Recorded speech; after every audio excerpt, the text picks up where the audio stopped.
একবার এক লোকের বাড়ি ছিল বরিশালে।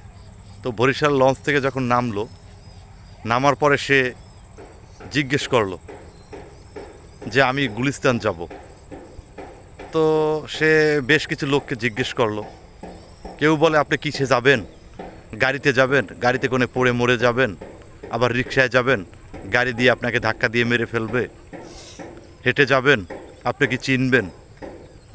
তো কোনোভাবেই সে আসলে যাওয়ার একটা রাস্তা খুঁজে পাচ্ছিল না। এরপরে এক লোককে জিজ্ঞেস করতেছিল, সেই লোকটা তখন বক্তৃতা দিতেছিল যে ভাই আমি গুলিস্তান যাব, আমাকে একটু পথ দেখিয়ে দিতে পারেন?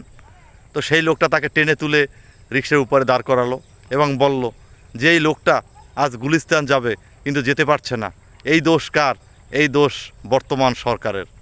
তো আমাদের অবস্থাটা হচ্ছে যে আমরা সবসময় সরকারকেই দোষ দিই, আমরা আসলে নিজে থেকে কি ভালো কিছু করি?